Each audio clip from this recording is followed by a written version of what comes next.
The history of heavy.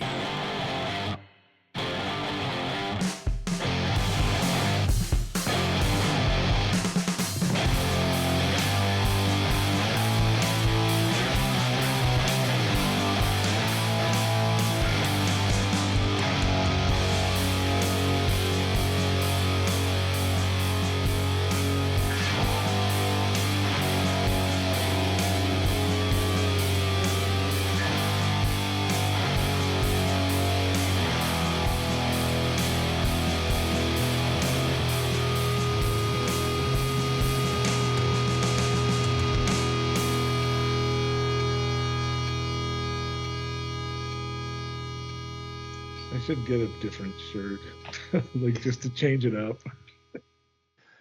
Hello and welcome to episode 18 of the History of Heavy podcast, the show that traces the chronology of heavy music across genres, song by song.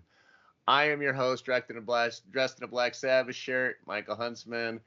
That is my co-host, Dave Lieberman, not wearing a sun hoodie, but in fact wearing a Patagonia zip-up. So not at all his traditional Ben Davis. He is in the classic Dave Lieberman attire. Dave, here we are, 18 episodes in. How are you, my friend? I'm all right, man. Kind of coming in hot to this episode tonight. Was working right up to the wire on my work job, and that's why I don't have my sun uniform. So I want to apologize to our dedicated listeners who have been blessed with me in a sun hoodie for 17 straight episodes, and now have to deal with the Columbia. It's Columbia. Columbia. Okay, not Patagonia, Columbia. All right. Well, I think those viewing on YouTube will be able to endure. I fully expect Sun to be back next week. We have a very interesting conversation in store tonight, getting into Captain Beefheart. But before we do that, I want to talk about the History of Heavy podcast field trip that we had this week. Dave and I got to go to a show together for the first time in many years. Me having relocated to LA for a long time, Dave living in San Francisco. We just hadn't synced up for any live music in recent years. But this past Sunday, we got to see the mighty I Hate God at the DNA Lounge in San Francisco, a band that I love dearly, a band that we will be talking about on this very podcast in, 20 episodes or something. But I did want to get your thoughts, Dave, on the show, about the show. What did you think of I Hate God? And, we obviously spoke that night. But curious, yeah. I want you to share kind of your experience at the show with the audience, but also now that you've had a few days to process, curious if you visited the band at all, in terms of listening, just your overall impressions of seeing I Hate God. Well, first of all, a big thank you, because that was an amazing evening. I found myself out to dinner in the Mission District and going to a club to see punk rock and metal. It was like, who am I? What year is this? It was really cool. So thanks again for making that happen. Yeah. Overall impressions, man, there was a lot to process. First of all, there were a few opening acts, and we caught Suicidal and Dwarves, who are, both seminal punk rock bands. Suicidal is, the founding bass player from Suicidal Tendencies, and the original guitarist was playing with them. And so here I am once again with my buddy Mike Huntsman, seeing a band that broke up 20 years ago, there, like kicking ass on stage, playing all the hits. It was great. I forgot about all these songs that I had albums, and I went and looked at my, like unburied. I have like the albums, some albums still in my garage, and I didn't have the Suicidal ones. They've been lost to time, but that was amazing. Weird moment where I'm standing there in my 50s at the edge of a pit, as this other dude, this guy with like clear prison tattoos and a mohawk and tattoos on his head and like a bigger, bushier mustache than me, moshing through the pit with his cell phone on selfie mode. Like, I don't know where to put this. I don't know where to put this. There were young people, old people, boys and girls, men and women, at least one trans-ish person, and they were fucking in the pit, stage diving, like making headlines. It was awesome. It was awesome. And it was a DNA Lounge, for those who don't know, is a smallish club. So it was great. And it was really funny because at the end of Suicidal's set, they're like, come on into the stage. And like the band took a selfie of themselves with the crowd. That was a moment. Dwarves were before like, you leave Suicidal, just to be clear, Suicidal Tendencies did not break up. They are alive and thriving, opening for Metallica somewhere in the world, probably right now as we speak. This version is, again, original members, not Mike Muir. So some singer dressed to look like Mike Muir. And they basically just play the first album and a couple of songs, Possessed to Skate and War Inside My Head and a couple of other things. But it's just a perfect set. Like, they play all the stuff you want Suicidal to play in a club. So really great. And for anybody who hasn't revisited that first Suicidal record on Frontier Records, it is a stone cold, forget Institutionalized. Yeah, we all know it's great. We're all sick of it. That album, top to bottom, man. I Want More and Subliminal and I Shot Your Mommy and dude, it's just so good. I Shot the Devil. I Shot the Devil. I Saw You. Yeah. Great stuff. Great it was stuff. Oh man, yeah, it was great. Thank you for the correction. It wasn't Suicidal, but it was the Suicidal set. Right. And so it effectively was. I mean, it's not a cover band exactly, but it's an iteration band. And it's weird how these bands, they spin off, and the original members and the former members and the new members and the current members. So whatever. Point being, it was pretty authentic. And there were some old punk rockers in the crowd. Then we went on to Dwarves. I don't have as much I don't have any connection with them, but that was like some capital P punk rock that I haven't just witnessed in 30 years. It's been a long time. I Hate God blew me away. And it's surprising to me that I haven't heard them. I've seen their name float around. I just whatever. But my God, it was like they took a Black Sabbath riff and created a whole band.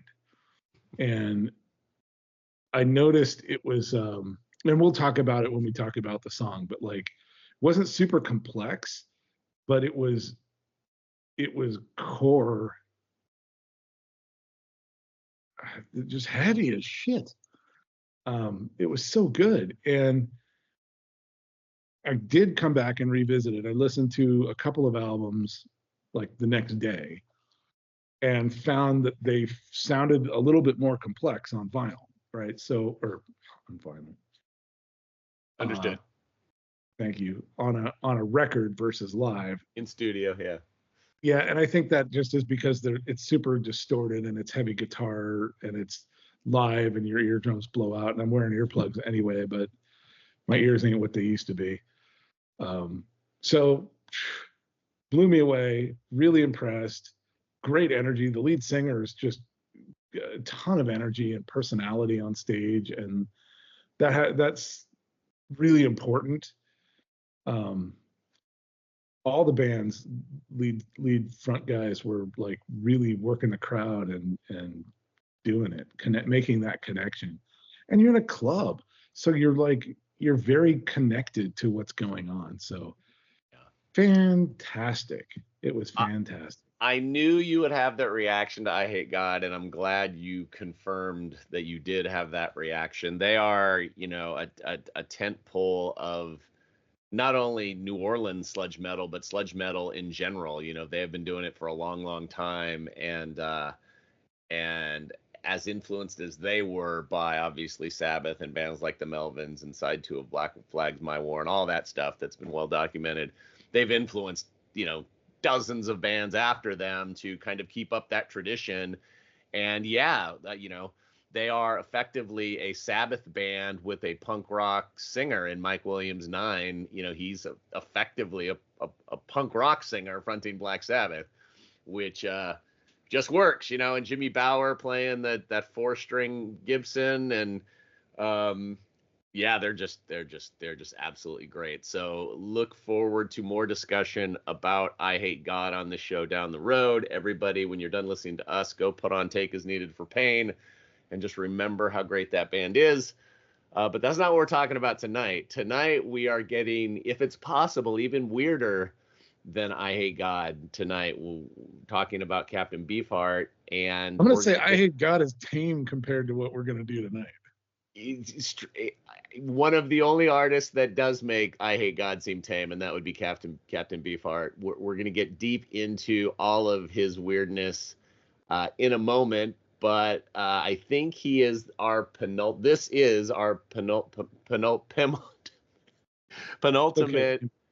I could say that word. 1969 song. So we're nearing the end of the decade, but I'm sure you still have some other things to share with us, despite how significant the Cultural Corner was last week. I don't know what more you could possibly say about the year 1969, but that is your challenge in Dave's Cultural Corner tonight. Dave, what do you got? Dave's Cultural.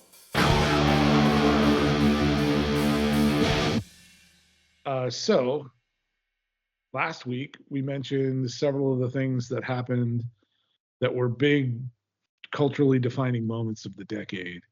And I did touch upon one that I'm going to dive deep in tonight, which is Woodstock. Woodstock is a enormous moment in music culture, in American culture, and really defined the times. So I'm going to read you an excerpt of some of the Wikipedia entry and talk a little bit about the bands. So the Woodstock Music and Art Fair, commonly referred to as Woodstock, was a music festival held from August 15th to 18th, 1969, on Max Yasgur's dairy farm in Bethel, New York, 60 miles southwest of the town of Woodstock. Billed as an Aquarian exposition, 3 days of peace and music, and alternatively referred to as the Woodstock Rock Festival, it attracted an audience of more than 460,000. 32 acts performed outdoors despite overcast and sporadic rain. It was one of the largest music festivals in history and became synonymous with the counterculture of 1960s. The festival has become widely regarded as a pivotal moment in pop music, as well as a defining event for the silent generation and the baby boomer generations. The event's significance was reinforced by a 1970 documentary film, an accompanying soundtrack album, and a song written by Joni Mitchell that became a major hit for both Crosby, Stills, Nash & Young and Matthews Southern Comfort. Musical events bearing the Woodstock name were planned for anniversaries, including the 10th, 20th, 25th, 30th, 40th, and 50th. In 2004, Rolling Stone magazine listed it as number 19 of the 50 moments that changed the history of rock and roll. In 2017, the festival site became listed on the National Register of Historic Places.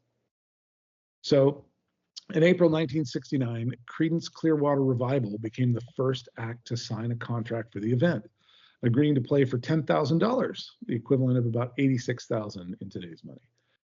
The promoters had experienced difficulty in landing big-name groups until CCR committed to play. Creedence drummer Doug Clifford later commented, "Once Creedence signed, everyone else jumped in line and all the other big acts came on." Given their 12:30 a.m. start time and omission from the Woodstock film at Creedence frontman John Fogerty's insistence, Creedence members have expressed some bitterness over the experience regarding the festival. Woodstock was originally conceived as a profit-making venture. It became a free concert when circumstances prevented the organizers from installing fences and ticket booths before opening day. Tickets for the 3-day event cost $18 in advance and $24 at the gate, equivalent to about $150 and $210 today. And ticket sales were limited to record stores in the greater New York City area or by mail via post office box at Radio City Station Post Office, located in Midtown Manhattan. Around 186,000 tickets were sold. The organizers had anticipated approximately 50,000 festival goers would turn up. Remember, 460,000 showed up. There's a ton more detail, and I recommend folks dive into it because it's just interesting. But for cultural context, I just wanted to lay the groundwork for some of the underpinnings of it. But I'm going to read through the band list because that's where the magic is. So for the first night, Richie Havens, and I'm not going to read them all, but like some of the big ones. Richie Havens, Ravi Shankar, Arlo Guthrie, Joan Baez. This was largely more of a folk night. The next night, Country Joe McDonald, Santana, Canned Heat. Check out this set right here. Canned Heat, Mountain, Grateful Dead, Creedence Clearwater Revival, Janis Joplin with Cosmic Blues Band, Sly and the Family Stone, The Who, and Jefferson Airplane. What? Yeah, in a row. That's insane. Yeah. The next day, final day, was Joe Cocker, Country Joe and the Fish, 10 Years After, The Band, Johnny Winter, Blood, Sweat, and Tears, Crosby, Stills, Nash and Young. Are you sitting down? Shana Na. And they were the penultimate band at the closer's request. Mr. Jimi Hendrix requested that they be involved. Shana Na, for those who didn't know, was this 50s doo-wop band that was like a spoof band, but they gained popularity and they ended up having a show, a TV show that the Ramones were on. It was just like they became a thing. Yeah. And Jimi Hendrix was totally into them. So because Hendrix was into it, they showed up. Some notable declined invitations, and this is really interesting. The Beatles were recording Abbey Road at the time and on the verge of breaking up. The Jeff Beck Group disbanded prior to Woodstock. I deliberately broke up the band before Woodstock, Beck said. I didn't want it to be preserved. Beck's piano player, Nicky Hopkins, performed with Jefferson Airplane. The Byrds were invited but chose not to participate, believing that Woodstock would be no different from any of the other music festivals that summer. Chicago had initially been signed to play at Woodstock, but they had a contract with concert promoter Bill Graham, which allowed him to move their concerts at the Fillmore West. He rescheduled some of their dates to August 17th, thus forcing them to back out of the concert. Graham did so to ensure that Santana would take their slot at the festival, as he managed them as well. Eric Clapton wanted English supergroup Blind Faith to play the festival, which occurred during Blind Faith's only tour, but he was outvoted by the rest of the group. The Doors were considered, but canceled at the last minute. According to guitarist Robbie Krieger, they turned it down because they thought that it would be a second-class repeat of Monterey Pop Festival, and later regretted that decision. Bob Dylan lived in the town of Woodstock, but never seriously negotiated to appear. He was supposed to be at a different show in England. It was going to be on the Queen Elizabeth, and there was drama there. There's a long entry about that that's interesting. Free was asked to perform but declined. The Guess Who were invited to perform and declined. Iron Butterfly was booked to appear and is listed on the Woodstock poster for a Sunday performance, but could not perform because they were stuck at LaGuardia Airport. There's a great little anecdote about a helicopter and a telegram, and it's funny. Jethro Tull also declined. According to Ian Anderson, he knew that it would be a big event, but he did not want to go because he did not like hippies and had other concerns, including inappropriate nudity, heavy drinking, and drug use. Didn't know how much of a prude that dude was. Led Zeppelin were asked to perform, but their manager, Peter Grant, stated, "I said no because at Woodstock, we'd have just been another band on the bill." Roy Rogers was asked to close the festival with Happy Trails, but he declined. Steel Mill Bruce Springsteen's then band was reportedly offered a slot but was already booked. And Frank Zappa was then with the Mothers of Invention. He said, "A lot of mud at Woodstock. We were invited to play there. We turned it down." So it was the gathering of gatherings. The amount of folks that were involved. And Joni Mitchell couldn't perform, and so she wrote a song about it, and then that song became a big hit, as I mentioned. It was easily the cultural. I'm surprised it's only number 19 on that top 50 cultural moments that changed music list from Rolling Stone. But wow, a veritable who's who of all the music that was defining the generation and that was creating the sound and that was the soundtrack of the time. And there's several bands I didn't mention because they didn't have the same popularity. Echo after the show and are a little more obscure, but this crossover between folk and country and bluegrass and blues and rock, right? And CBGB is country, bluegrass, and blues. This is that moment. And this is the moment that it all congealed in a muddy field with 500,000 people. There were deaths, there were births, there were overdoses, there was all kinds of mayhem.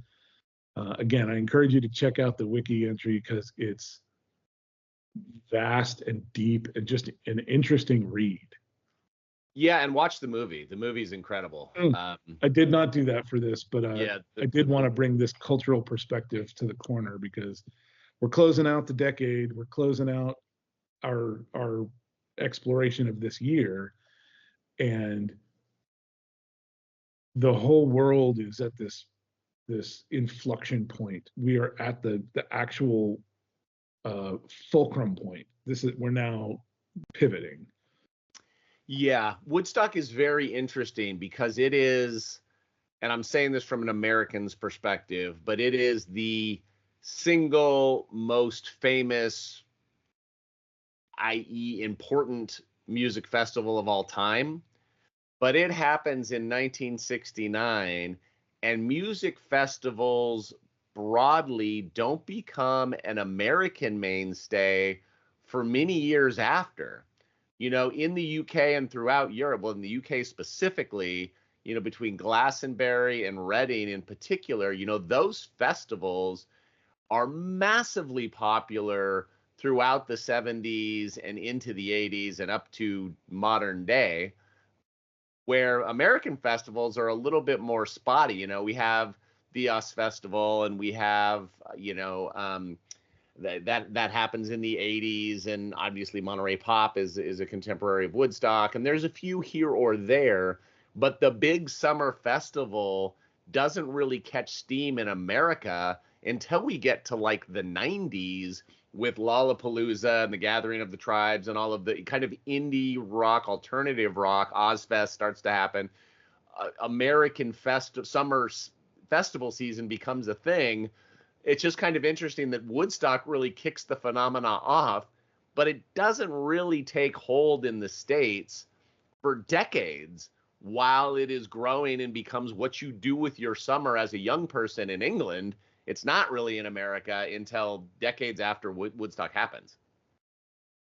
Really interesting too. Yeah. All right, also punctuates just how special this is, right? Because it happened at all. So anyway. Yeah. And the who's who is just insane. No pun intended. You know, the Who played, the Guess Who were asked to play. But yeah, we're going to get a little far afield of anybody. The fact that Frank Zappa chose not to play is interesting given tonight's topic. Captain Beefheart was not asked to play Woodstock, but that does not diminish his significance, which we will get into now. Don Van Vliet was born on January 15th, 1941 in Glendale, California, and began sculpting at the age of 3 years old. By the time Don was 4, He was considered a child prodigy and appeared with his sculptures on a local LA TV program highlighting his talents. When Don was 13, the family moved to Lancaster, California in the Mojave Desert, where he developed an interest in the Delta blues and the jazz of Ornette Coleman, John Coltrane, and Thelonious Monk, names that seem like we are referencing regularly on a podcast about heavy music, which I think is interesting. Don began socializing with area musicians, including a young Frank Zappa. Yes, that Frank Zappa, who at the time was a drummer in a local band called the Blackouts. The two began collaborating on lyrics, song ideas, and scripts that Zappa would turn into operettas. By 1966, Van Viet had adopted the stage name of Captain Beefheart, which, according to Wikipedia, trust that or do not, we trust it on a weekly basis. Hopefully you do too. The name Captain Beefheart may just have come from Don's uncle, who had a habit of exposing himself to Don's girlfriend, and he would urinate with the bathroom door open, and if she walked by, would exclaim that his penis looked like a big beef heart. Take it for what you will. The days before times. Take it for what you will. The band that became collectively known as Captain Beefheart and the Magic Band was formed with a rotating ensemble of musicians. The sound incorporated elements of blues, free jazz, and rock, leaning into avant-garde compositions and idiosyncratic rhythms, absurdist wordplay, and Don's gravelly singing voice and wide vocal range. The band signed with A&M Records in 1966 and would go on to record 13 studio albums between 1967 and 1982. Their third album, Trout Mask Replica, would become their best known and most highly regarded and would be Captain Beefheart's magnum opus and considered his masterpiece. Produced by Frank Zappa and released on June 16, 1969 as a double album, it includes 28 tracks of R&B, garage rock, blues, and free jazz that would be pivotal in the evolution of experimental rock. Some accolades for the record: it reached number 21 on the UK charts, which is pretty nuts given how insane that record is. It ranked number 60 on Rolling Stone's 2012 edition of the 500 Greatest Albums of All Time list. And it was selected for preservation in the U.S. national recording industry by the Library of Congress for being deemed culturally and historically significant. Beefheart had significant influence on the garage rock, post-rock, alternative, new wave, punk, and noise rock scenes, and specifically Public Image Limited, Gang of Four, Tom Waits, Sonic Youth, Pere Ubu, and The Fall are kind of the names that I pulled out that are unquestionably sonically influenced by Captain Beefheart. So, Dave. Yes, sir.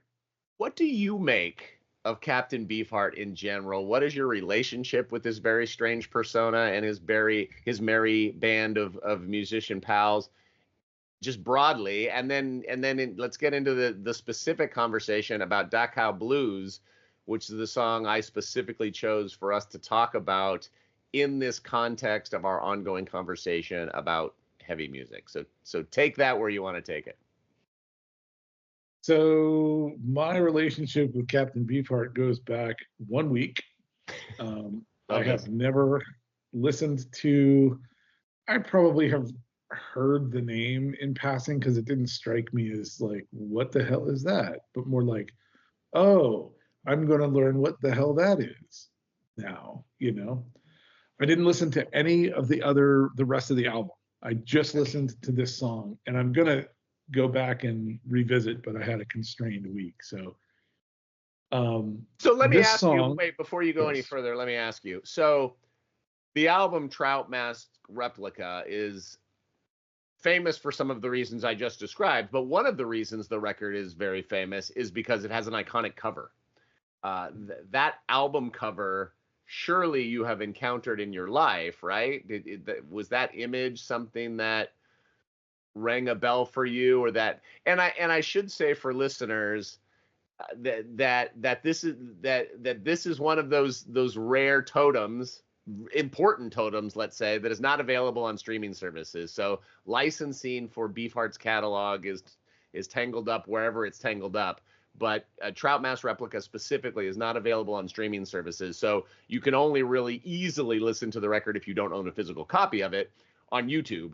So take that to heart as you consider specifically Dave's perspective on this, because being unfamiliar with the record, and also note that on our History of Heavy podcast playlist, the version that I put on that playlist without realizing that it was instrumental only until today, I'm like, oh shit, I didn't realize that was a version that didn't have lyrics on it. And I said, oh, Dave, hey, make sure you listen to the right version of this song.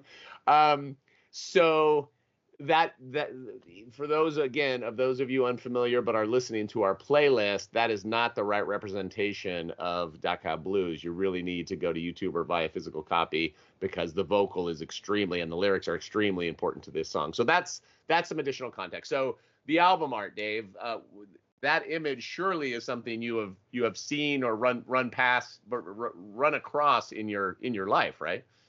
I have never seen this before. Really? I've never really? Seen this. Yeah. That is crazy to me. Okay. Yeah, I've never seen this. And That I love these kinds of conversations, because Captain Beefheart sounds weird to me after having heard him for many years. I can't imagine what Captain Beefheart sounded like to you in the context of this conversation. So, well, I'm about to tell you, sir. Tell me, lay it on me. Getting familiar with the song through the playlist, I heard the instrumental version a few times.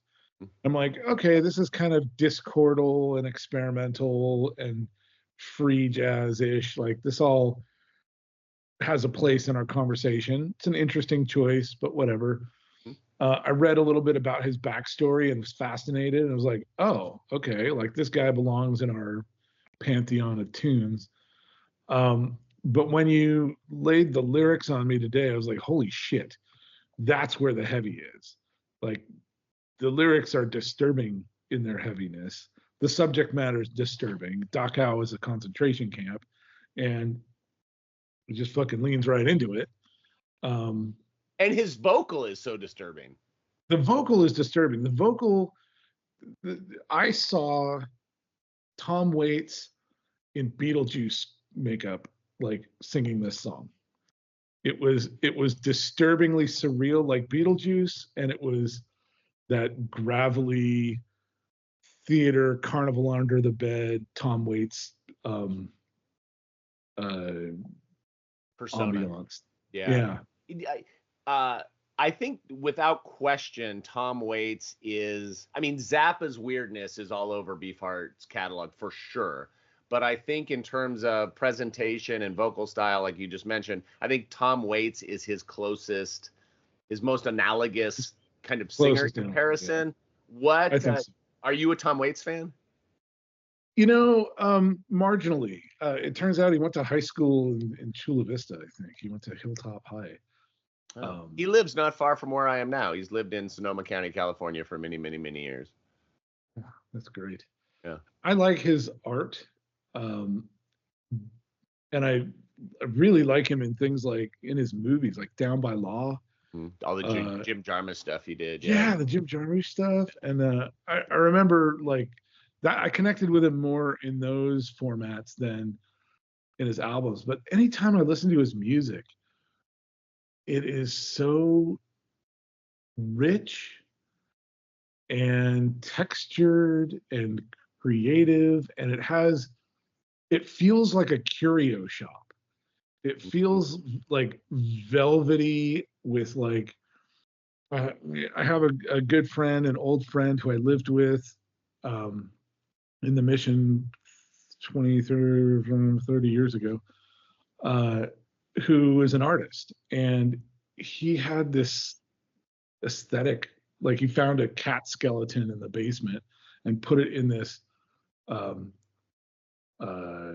shadow box with like black velvet and like old timey photos, and it just like had this weird creepy warmth to it. It's really hard to explain the paradox that his art made, but it looked like the way Tom Waits songs sound to me.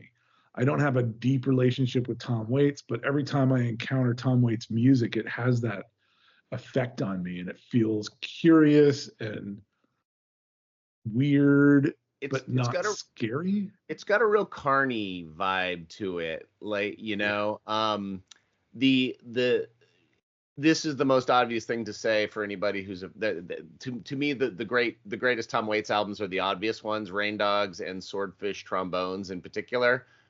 He made a record called Bone Machine in the 90s that's also great.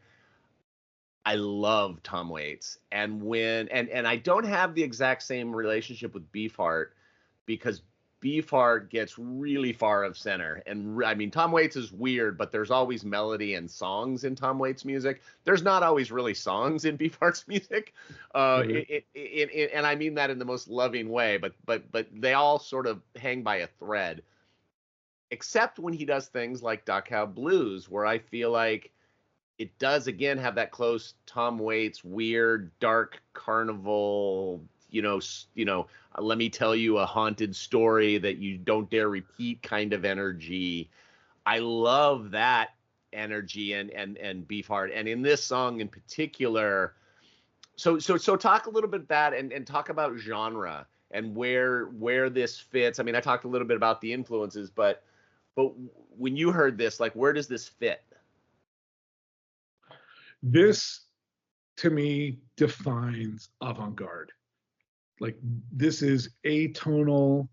It's a dark subject matter, but it's presented in this, like, his gravelly voice. I read, I think he has a 4-octave range. Yeah, he's got a crazy, huge, but it's not on display here. Right. Yeah, I don't feel like and in fairness, I don't know, outside of Trout Mask, I don't know his catalog super well. I don't feel like he displays that range as much as someone with that kind of range would. He's very selective. Or you would think that would be like, so that's telling in and of itself.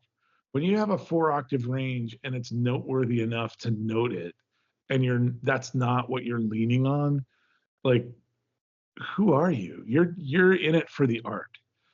And that's clearly what's happening here. There's a poetry to it. However, poetry can be dark, and the weird carny presentation, the music itself is atonal, but it's a little bit of an upbeat rhythm, and so you get this kind of carnival on mushrooms kind of aesthetic. And then his gravelly voice coming in over it, and then the subject matter is concentration camp, and with this kind of lilty jaunt in the background, it can be nothing but art. It's art deco. It's not art deco. It's art avant-garde. Mm-hmm. If it's anything, to me. For sure. So yeah, I'm trying, some of the other influences I mentioned are those post-rock bands of the kind of mostly 80s, of Public Image and Gang of Four and The Fall, and all of those bands that are often described as angular, that have really artistic tendencies and play in weird time signatures and slowed down tempos, and use drum machines and all kinds of stuff. And basically dudes that were punks that got sick of playing 4/4 and wanted to stretch themselves. That period and those bands are some of my favorite music of all time. And until I was preparing to talk about it with you tonight, I never really thought of Beefheart being the forefather of that, but it really is. Like, there is obviously it's 1969, so it's certainly not post-rock, but there is that, in addition to avant-garde, there's this there's this anti pop song energy about it that isn't, that yes, it's art, but it also feels deliberately kicking against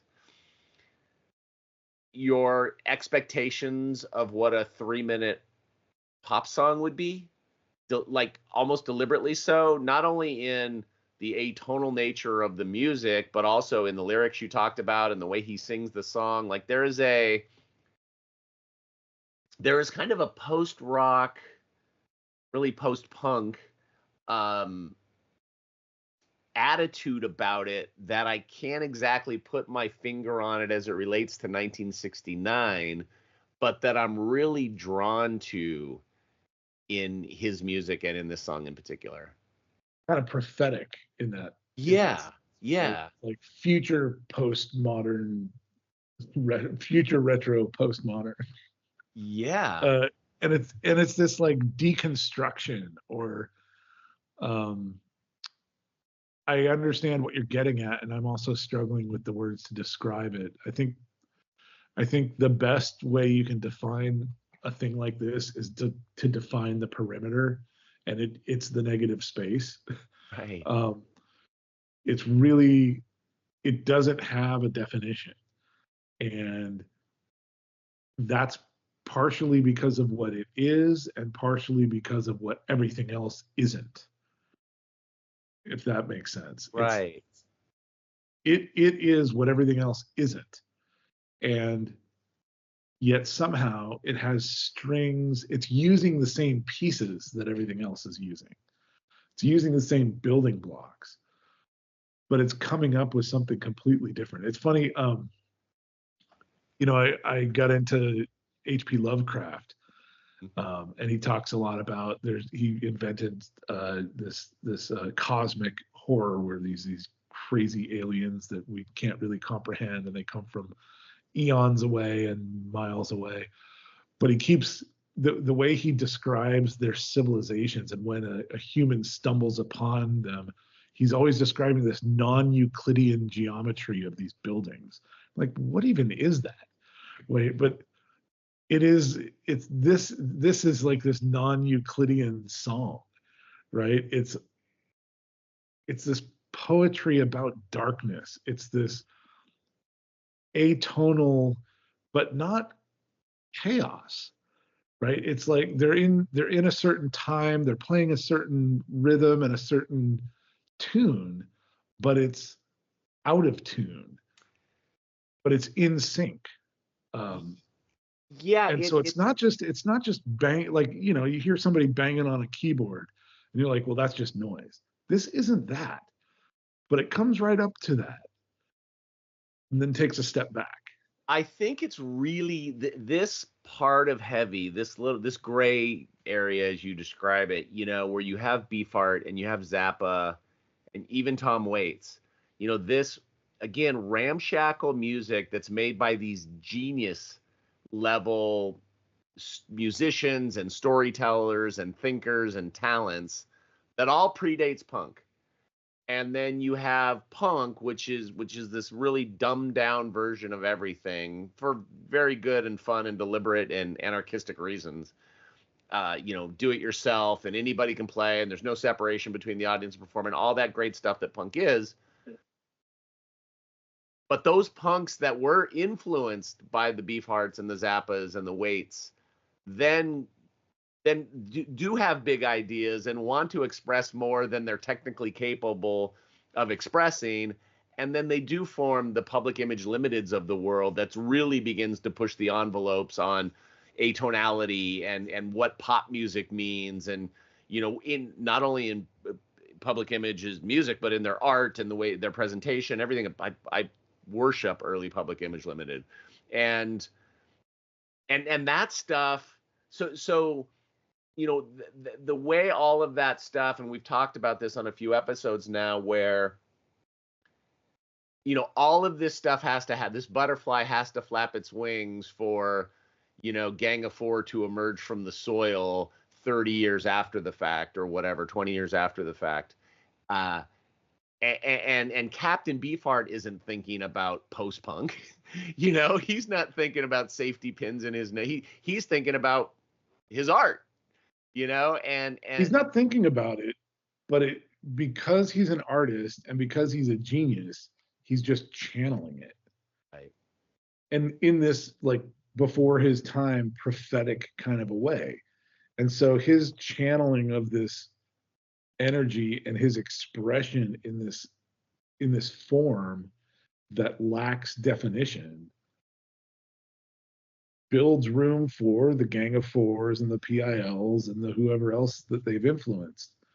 But Frank Zappa and Tom Waits, in contrast, I think have a much more approachable and polished. Now, I don't know about the rest of Beefheart's discography, but this song could be a Tom Waits song. Mm. I don't think so much it could be a Frank Zappa song. And the Frank Zappa stuff that I've listened to is super complex and very all over the place, but really, really tight. And I've heard about him as a band leader that he was relentless and you had to be tight. And the songs were so complex that tight is hard to achieve anyway. And so to do it in a Zappa band is an order of magnitude harder.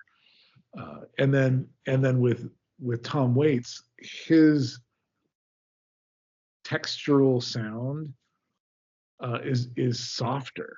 It's much more buttery and comfortable. This song in particular is very pointy in its tone and in its subject and in its presentation. It's very pointy. Just in contrast, right? So there's something that ties them all together, but this song stands out away from those other artists. And it's art though. Like it isn't really a song as much as it is art.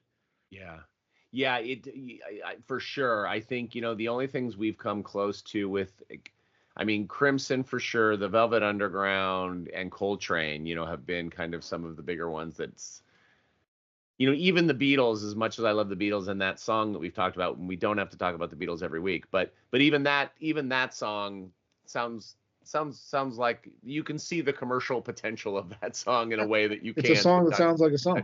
Right. It's a song that sounds like a song.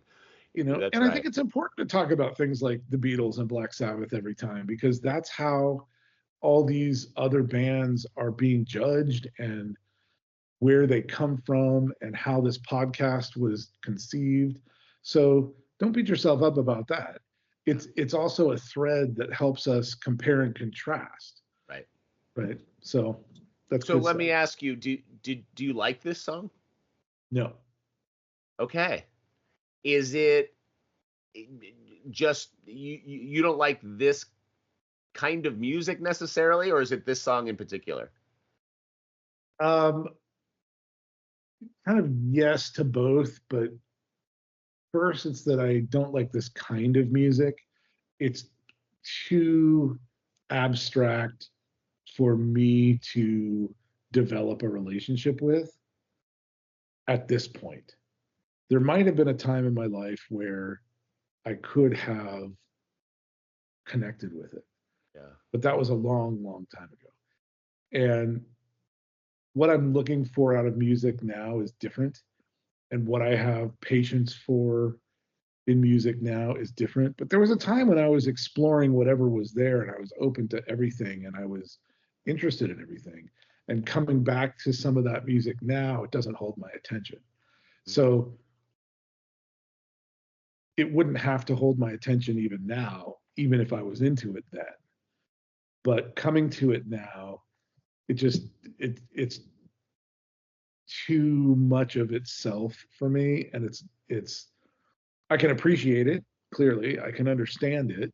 I have a way to contextualize it because I have a context of everything that it isn't. I don't particularly like it, and I wouldn't listen to it again. except for that I'm curious now about Captain Beefheart as a thing. And so I want to go and explore some more of the catalog just to file this within its discography. Right. I I think you used the right word, and that is attention. I Mm. really do like this song a lot. There's not every song on this playlist I like, which is why I chose it. But I will say, I can't say is a better way to say this. I can't say that I have an emotional relationship with Captain Beefheart, which is one of the most important things that you can have with music, right? Is the emotional connection. I love Beefheart as an academic exercise or as somebody who plays guitar and wants to know so how somebody came up with that thing and how you wrote that and how why isn't there a bridge in this song and you didn't repeat a line or whatever it is. And so when I listen to Captain Beefheart, I am listening. I am paying attention to the structure of the song and reading the lyrics along and thinking about the instrumentation. And I love doing that. But it's not driving 85 down the 101 screaming, the lyrics to NIB, as loud as I can. It's a different thing. It's also a great thing, but it's a different thing. And there will always be a distance for me because of that thing with his music. I feel a little more emotionally connected to Tom Waits' music, as an example, for some of the buttery reasons you described. I really like Frank Zappa, but my relationship with Frank Zappa is very intellectual and curious too, and not super emotional. Yeah, I find I have like a fascination with Frank Zappa more than an emotional connection. I'm Yeah. really like intrigued and impressed and interested, but like you said, on an academic level. Like when I listen to Frank Zappa songs, I'm listening to them in awe rather than rocking out to them. Yeah, and I think there is some in a lot of heavy music, again, the Velvets and Coltrane, when we get into Sun, a band we talk about periodically and we'll talk about at length at some point. There is a You mentioned when we talked about Bob Mould briefly last week on last week's episode, Bob Mould came up. There's an intelligence about that some of this heavy music that adds weight to its heaviness that I Yes, think is really important. And if Beefheart was dumber, I'm not sure it would be heavy. right, right. No, that's really important. That's a Yeah, really important part to bring into it because we talk a lot about how music is like a sonic representation of emotion. right.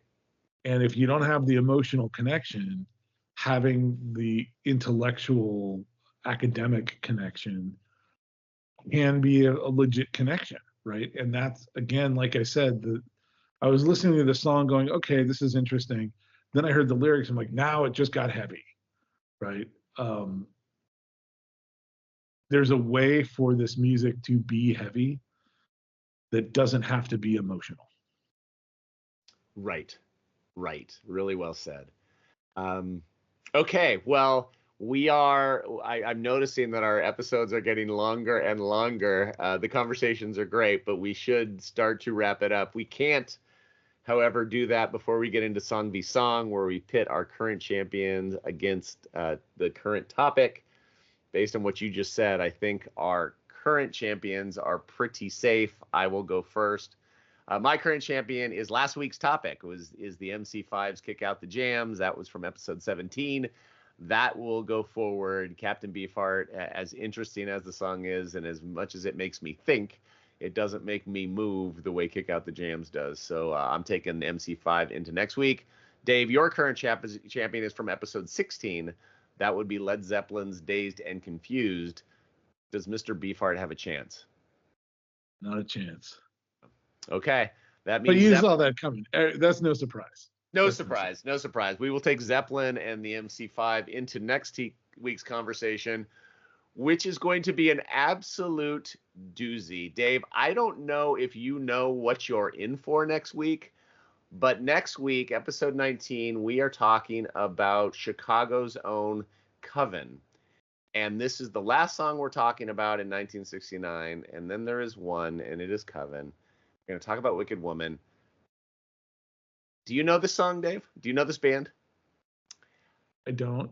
The back of your brain is going to explode when we have this conversation. And I Oh, don't I want can't wait. Let's have I it then. don't Let's have I it then. don't want to Don't- spoil anything else. Please check us out next week. Thank you for listening. Check out the aforementioned History of Heavy podcast playlist on Spotify. Thank you for watching on YouTube. Thank you for listening on whatever podcast platform you are on. As always, keep it heavy. We'll see you next week. Okay, thank you. Bye.